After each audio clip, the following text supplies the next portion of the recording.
Good morning to all of you. Welcome back to our channel study and success point. आज का हमारा topic start होने वाला है। कल हमने पढ़े थे फंडामेंटल राइट्स और फंडामेंटल राइट्स पढ़े थे, पर वो कंप्लीट नहीं हुए थे, हमारे कंप्लीट नहीं हुए थे। हमारी दो चीजें रह गई थी, दो चीजें पेंडिंग थी। कौन कौन सी थी पेंडिंग हमारी? एक तो रह गई थी रिट, और नंबर 2 निवारक निषेध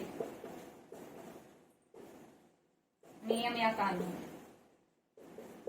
ये दो चीजें आज हम पढ़ने वाले हैं।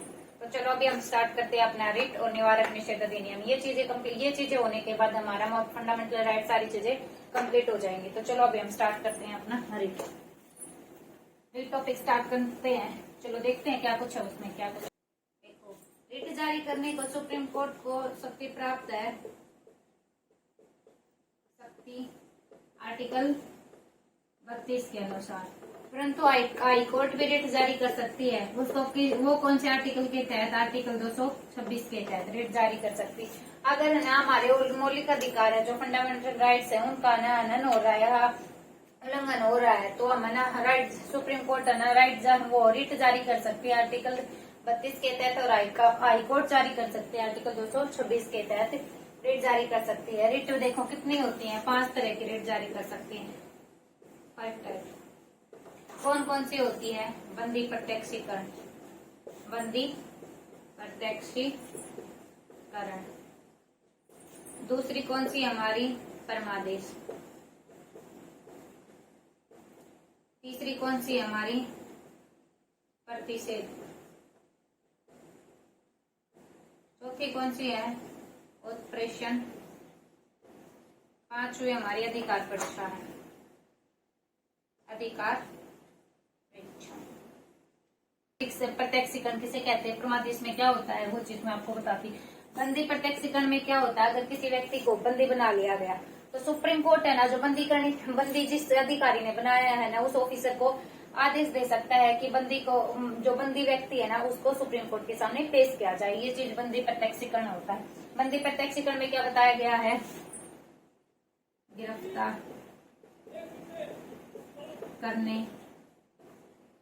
गिरफ्तार करने वाले अधिकारी को या ऑफिसर को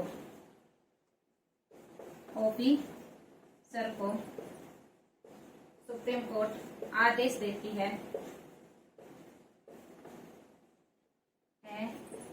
कि बंदी को सुप्रीम कोर्ट में पेश किया जाए,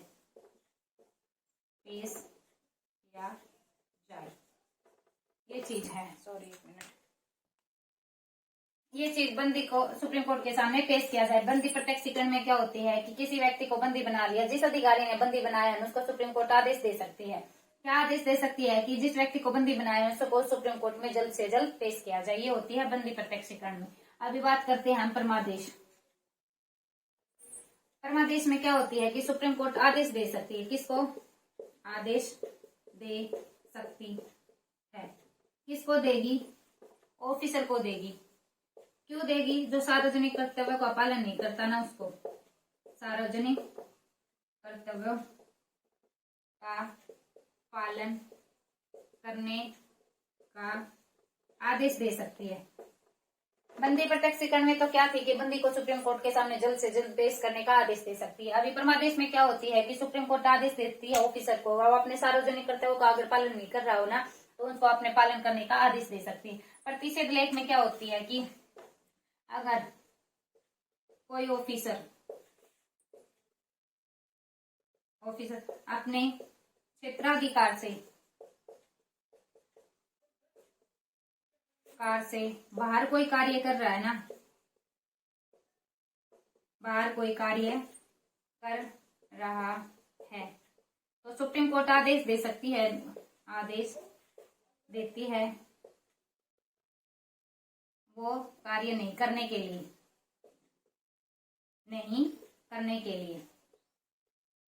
देखो, प्रतिषेध लेख में क्या है कि अगर कोई ऑफिसर अपने क्षेत्राधिकार से अलग कार्य कर रहा है, बाहर कोई कार्य कर रहा है, तो सुप्रीम कोर्ट उसे आदेश दे सकती है कि वो कार्य अपने क्षेत्राधिकार से बाहर नहीं करे। ये प्रतिषेध लेख हो गया। और उसमें क्या था? परमादेश में क्या था? सुप्रीम कोर्ट आदेश दे सकती है ऑफिसर को सार्वजनिक कर्तव्यों का पालन करने के लिए, अपनी ड्यूटी करने के लिए। फिर बाद में बात आती है बंदी प्रत्यक्षीकरण में क्या था, फिर सुप्रीम कोर्ट आदेश दे सकती है ऑफिसर को बंदी को सुप्रीम कोर्ट के सामने पेश करने के लिए। अभी बात आती है उत्प्रेषण। उत्प्रेषण में क्या होती है, सुप्रीम कोर्ट है ना, छोटी कोर्ट के पेंडिंग केस ले सकती है, छोटी कोर्ट के पेंडिंग केस ले सकती है, पेंडिंग केस ले सकती है, ये चीज है। उत्प्रेषण में क्या होता है कि सुप्रीम कोर्ट छोटी कोर्ट होती है, उसके पास जो अपने केस बचे हैं उनको सुप्रीम कोर्ट देख के संभाल सकती है, ये कह सकती है। अधिकार परीक्षा में क्या होता है, सुप्रीम कोर्ट है ना किसी ऑफिसर से पूछ सकती है, ऑफिसर से पूछ सकती है, क्या पूछ सकती है कि जो कार्य कर रहे हो ना, कर रहे हो वो किस अधिकार से कर रहे हो, तुम्हारा क्या अधिकार है, वो उस बारे में वो चीजें पूछ सकती है, वो अधिकार परीक्षा है। अभी चलो हम चलते हैं आगे।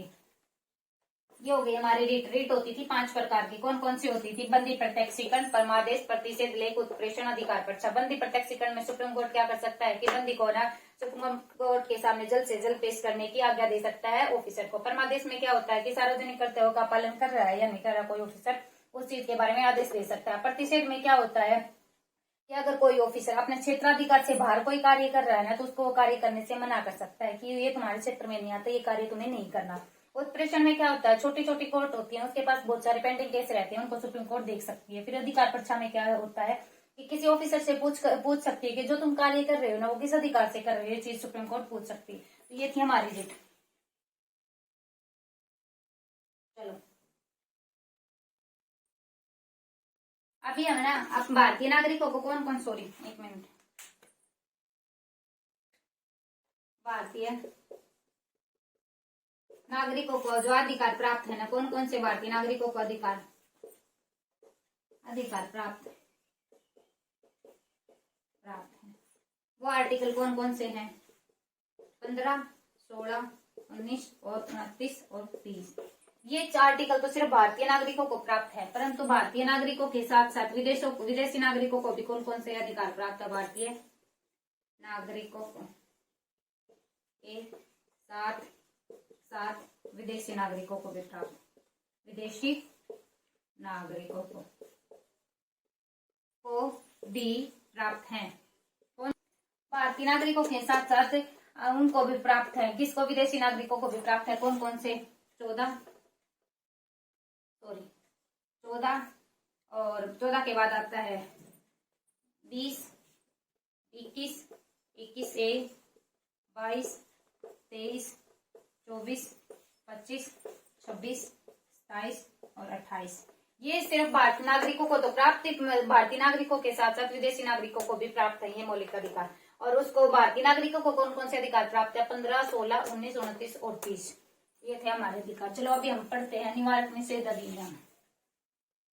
एक निवारक निषेध कानून बनाया गया था। वो निवारक निषेध कानून क्यों बनाया गया था कि ना अपराधी को अपराध करने से पहले ही गिरफ्तार कर लिया जाता था। उनका मकसद क्या था कि अपराध करने से रोकना था, ना कि उनको दंड देना था। चलो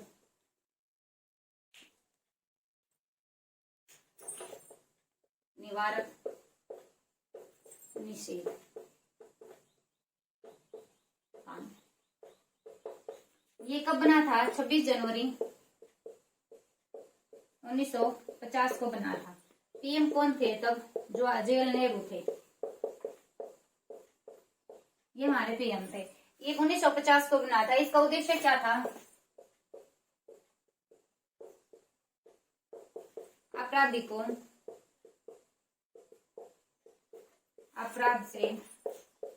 अपराध करने से पूर्व ही गिरफ्तार कर लेना। क्यों कर लेना, ताकि वो अपराध करने से रोका जा सके, इसका उद्देश्य था ये। फिर निवारक निषेध अधिनियम में ना गिरफ्तार करने के भी 3 तरह के कानून थे। क्या क्या विधि है वो देखो। अगर किसी व्यक्ति को गिरफ्तार कर लिया, अगर व्यक्ति को गिरफ्तार कर लिया तो ना उसको 3 महीने तक ही रखा जा सकता था, 3 महीने तक हिरासत में रखा जा सकता था, अगर किसी व्यक्ति को गिरफ्तार कर लिया तो उसे 3 महीने तक की हिरासत में रख सकते थे। अगर 3 महीने से ज्यादा टाइम तक रखना है, ज्यादा टाइम तक, 3 से ज्यादा टाइम तक रखना है तो सलाहकार बोर्ड से परमिशन लेनी पड़ेगी, बोर्ड से परमिशन लेनी पड़ेगी। एक तो थी ये बात इसमें। अगर निवारक निषेध कानून के तहत किसी व्यक्ति को गिरफ्तार किया गया ना तो उसके कानून क्या थे? अगर किसी व्यक्ति को गिरफ्तार कर लिया तो उसको 3 महीने तक रख सकते थे हम, ज्यादा से ज्यादा। अगर 3 से ज्यादा के लिए रखना है तो हमें सलाहकार बोर्ड से क्या करना पड़ेगा? परमिशन लेनी पड़ेगी। एक तो था ये। और दूसरी क्या थी? उसको ना जल्दी से जल्दी मतलब निषेध मतलब बेगुनाह सूचित किया जाएगा।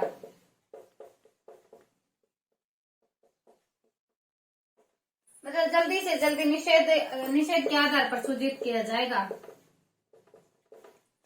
उन तथ्यों को ना मतलब जो है ना मतलब गिरफ्तार व्यक्ति को कर लिया, जल्द से जल्द उसको मतलब बेगुनाही को साबित करने के लिए सूचित किया जाएगा। अगर कोई ऐसा तथ्य है जो मतलब सबके सामने लाना जरूरी नहीं है और लोक के हित में है तो उसको सबके सामने लाना जरूरी नहीं है। उन तथ्यों के आधार पर हम इसको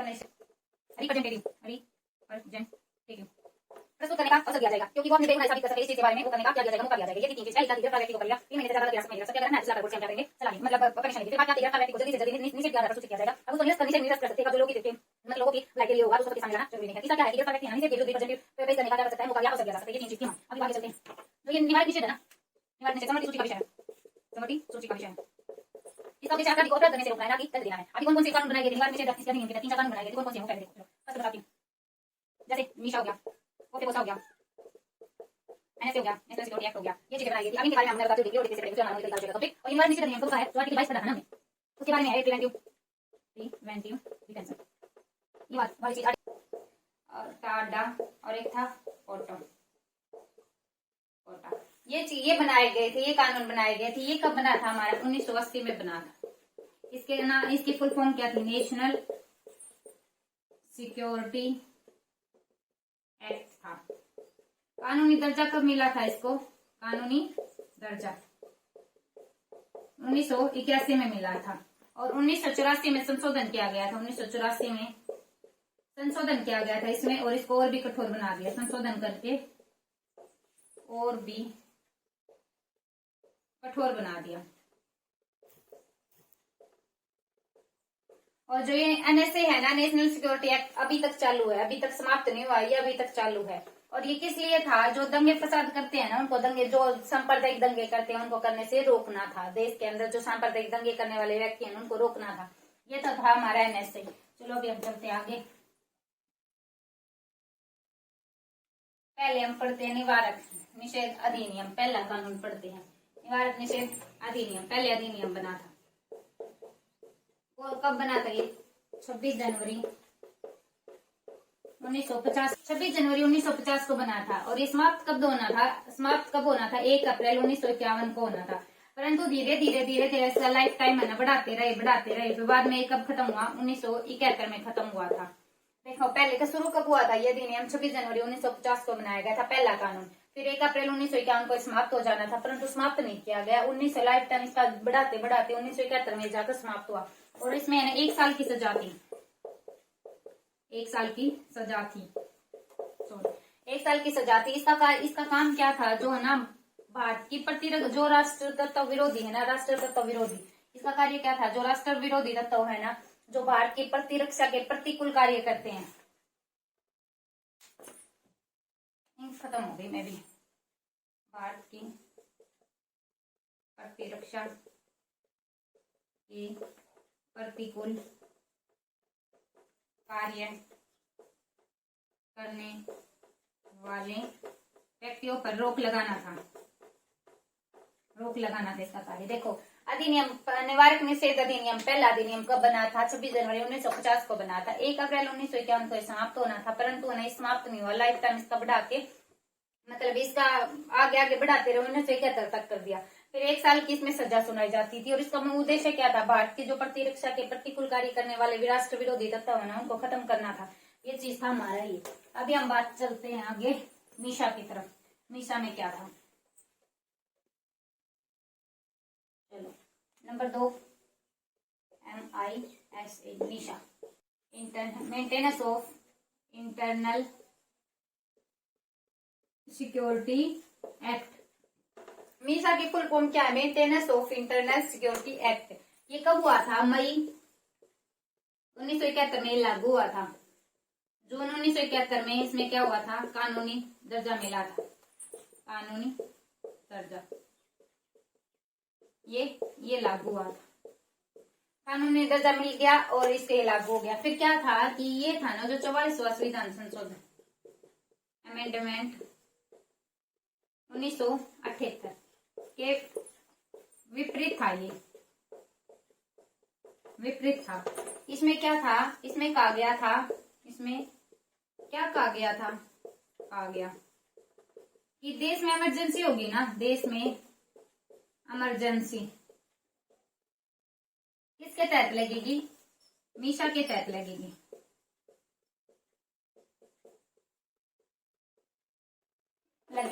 और ये खत्म कब हुआ था?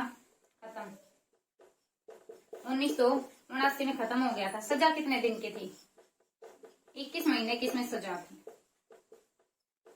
देखो मीशा की फुल फॉर्म क्या है? Maintenance of internal security act. ये लागू कब हुआ था? मई 1971 में लागू हो गया था और जून 1971 में इसको कानूनी दर्जा दिया गया था। फिर 44वां अमेंडमेंट हुआ था 1978 में, ये इसके विरुद्ध था। इसमें क्या कहा गया था कि मतलब देश में जो इमरजेंसी लगेगी ना वो मीशा के तहत लगेगी, और ये इसलिए 44वां संविधान संशोधन 1978 के तहत विपरीत था। फिर खत्म कब हुआ था? 1979 में खत्म हो गया था और सजा इसमें क्या थी? 21 महीने की सजा सुनाई गई थी। चलो अभी हम पढ़ते हैं कोफे पोसा, तीसरा नंबर 3 कोफे पोसा। कोफे पोसा की फुल फॉर्म क्या है? Conservation of foreign exchange and prevention of smuggling activities act. ये चीज थी। जो मुद्रा संरक्षण होती है ना, विदेशी मुद्रा संरक्षण वाली स्मगलिंग से, तस्करी से, वो उससे रिलेटेड था। ये कब बना था? 1974 में ये बना था। सजा कितने दिन की थी? इसमें भी 1 साल की सजा थी, 1 साल की इसमें सजा थी। और ये खत्म 1985 में है। इसका कार्यकाल बढ़ा दिया गया था, 2 वर्ष कर दिया गया, 2 वर्ष और बढ़ा दिया गया था इसका कार्यकाल, और कार्यकाल बढ़ा दिया। देखो conservation of foreign exchange and prevention of smuggling activity act, ये 1974 में बना था। सजा 1 साल की थी और है ना जो तस्करी करने वाले लोग थे उनको 1 साल के लिए नजरबंद किया जाता था। 1985 में इसका कार्यकाल 2 वर्ष के लिए और बढ़ा दिया। अभी तक चालू है ये दोनों, अभी तक चालू है। और एक और कौन सा था? NSA। ये दोनों है ना, ये वाला और ये वाला अभी तक चालू है दोनों। ये कब बना था? 1980 में बना था। मैंने अभी बताया था नेशनल सिक्योरिटी एक्ट 1980 में। 81 में कानूनी दर्जा मिला था इसको।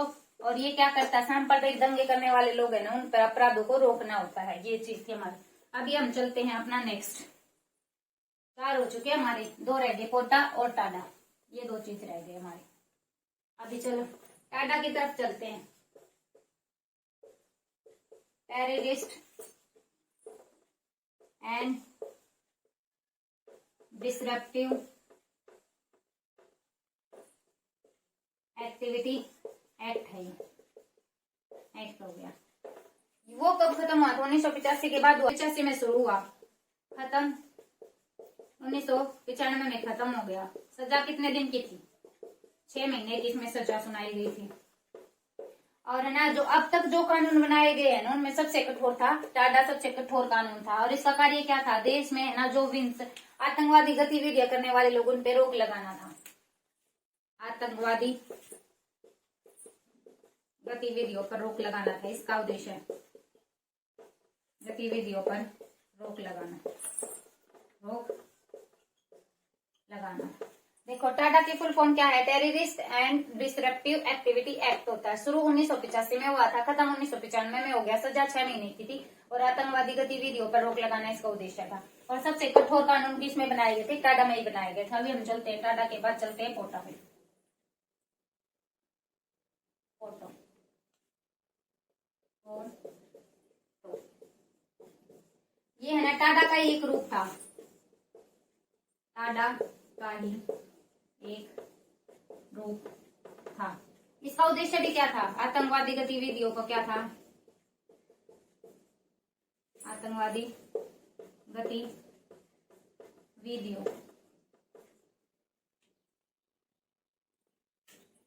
पर रोक लगाना था, रोक लगाना था। इसमें क्या था? फोटो में क्या था? अगर किसी शक के आधार पर पुलिस किसी को भी गिरफ्तार कर सकती थी और गिरफ्तार करके अपनी हिरासत में ले सकती थी, परंतु ज्यादा से ज्यादा है ना, तो इसकी फुल फॉर्म क्या है? Prevention of terrorism ordinance. ये कब हुआ था? ये 2001 में तो लागू हुआ था, 2002 में है ना, सॉरी 2002 में अधिनियम बनने के बाद अधिनियम बना और 2002 में इसका नाम पोटो से क्या कर दिया गया था? कोटा कर दिया गया था। या एक का मीनिंग क्या है? एक्ट हो जाएगा। और फिर ये बनने के बाद ना 2004 में इसको खत्म कर दिया गया, कर दिया। देखो अभी मैं बात बताती हूँ। पोटो के क्या था? प्रिवेंशन ऑफ टेररिज्म ऑर्डिनेंसेस की फुल फॉर्म ये थी। ये कब लागू हुआ था? 2001 में लागू हुआ था। 2002 में अधिनियम बनने के बाद इसका नाम पोटो से पोटा कर दिया गया था और 2004 में इसको खत्म कर दिया गया था। फिर बाद में बात क्या थी कि टाडा का ही रूप है ये पोटो, और आतंकवादी जो गतिविधि है उनको रोकना इसका भी उद्देश्य था। पहले क्या था कि अगर पुलिस शक के आधार पर किसी भी व्यक्ति को गिरफ्तार कर सकती थी और 3 महीने से ज्यादा अपने पास नहीं रख सकती थी, और ना उनका मुख्य उद्देश्य दंड देना नहीं था। अगर किसी को भी लग गया कोई सूचना छुपा रहा है, आतंकवादी से संबंधित कोई सूचना छुपा रहा है, तो उसको दंड दिया जाता था। और इन्होंने जितने किए थे 23 आतंकवादी गुटों को क्या था? प्रतिबंधित किया था। ये था हमारा पोटो। तो आज हमने पढ़े हैं कौन कौन से रिट और निवारक विशेष कानून पढ़े हैं। इनके साथ साथ हमारा फंडामेंटल राइट्स चैप्टर हो गया कंप्लीट। फंडामेंटल राइट्स क्या हो गया हमारा? कंप्लीट। ये चीजें रहती थी, कंप्लीट हो चुका है। क्लास अच्छी लगी हो तो like share and subscribe please. Thank you, have a nice day.